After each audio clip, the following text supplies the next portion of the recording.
Código de problema OBDI y descripción técnica. Regulador de presión de combustible 2 circuito de control alto. ¿Qué significa eso?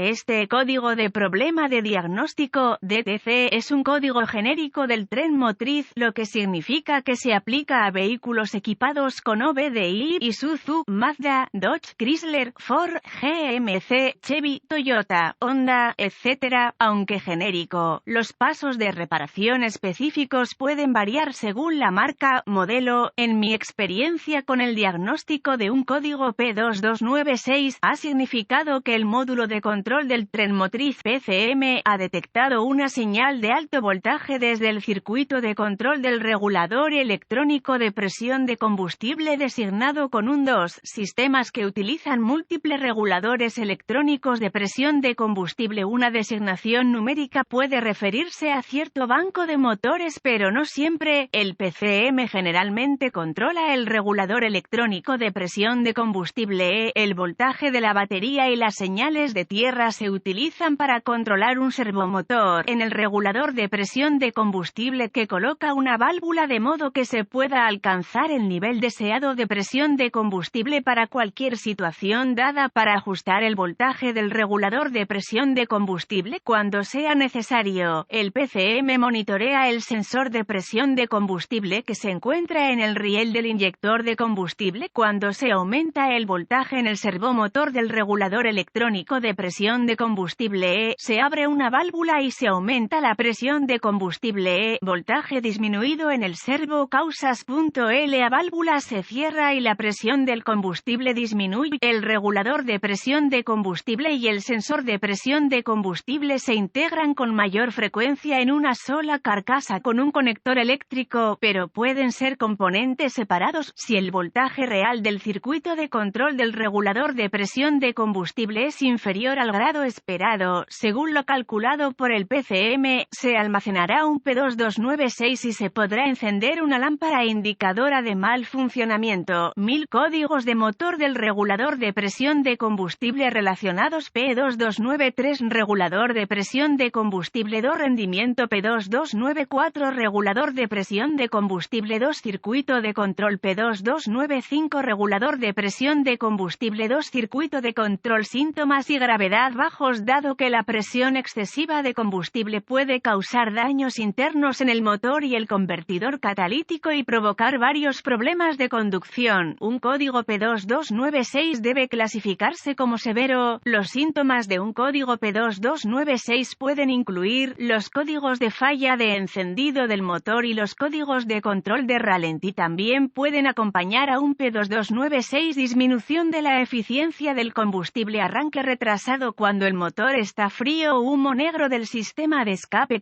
Las causas potenciales de este código son en sensor de presión de combustible defectuoso, regulador de presión de combustible defectuoso, cableado o conectores en cortocircuito en el circuito de control del regulador de presión de combustible, PCM defectuoso o error de programación de PCM. Procedimientos de diagnóstico y reparación. El diagnóstico de un código P2296 requerirá acceso a un escáner de diagnóstico, un voltímetro, ohmímetro digital, DVOM, un medidor de presión de combustible adecuado y una fuente confiable de información del vehículo, como All Data DY.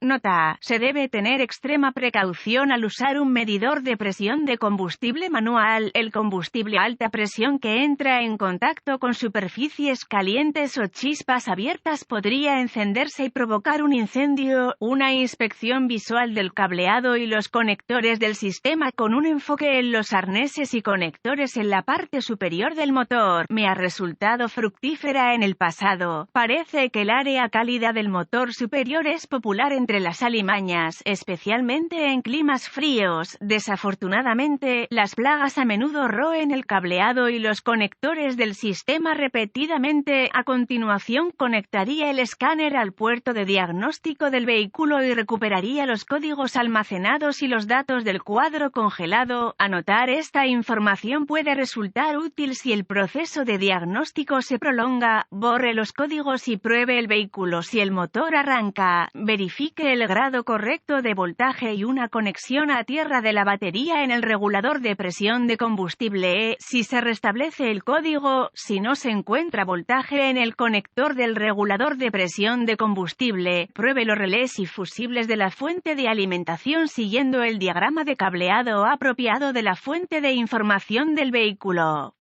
Si no hay tierra, el diagrama de cableado puede ayudarlo a encontrar la ubicación de la tierra S del sistema de control del regulador de presión de combustible y asegurarse de que estén seguras los circuitos de tierra y voltaje adecuados descubiertos en el conector del regulador de control de presión de combustible. Me pedirían que obtenga especificaciones de presión de combustible de la fuente de información del vehículo y pruebe la presión del sistema de combustible usando el medidor de presión de combustible. Recuerde seguir las recomendaciones del fabricante para usar el medidor de presión de combustible. Monitoree la presión de combustible manual con el medidor de combustible mientras usa el escáner para observar los datos del sistema de combustible. Un sensor de presión de combustible defectuoso puede ser la raíz de sus problemas si el nivel de presión de combustible reflejado en el escáner no coincide con la presión real de combustible. Las variaciones en el voltaje de control del regulador de presión de combustible deben reflejar las fluctuaciones en la presión real del riel de combustible. De lo contrario, sospeche que el regulador de presión de combustible está defectuoso, que hay un circuito abierto o en corto en uno de los circuitos de control del regulador de presión de combustible, o que el PCM está dañado. Para probar el regulador electrónico de presión de combustible y los circuitos de control del regulador de presión de combustible individual, use el DVOM y siga las recomendaciones del fabricante. Desconecte los controladores del circuito antes de probar la resistencia y continuidad del circuito con el DVOM. Notas de diagnóstico adicionales: el riel de combustible y los componentes relacionados están bajo alta presión. Tenga cuidado al quitar el sensor de presión de combustible o el regulador de presión de combustible. La prueba de presión de combustible debe realizarse con el interruptor de encendido en la posición de la llave en la posición de apagado del motor KO.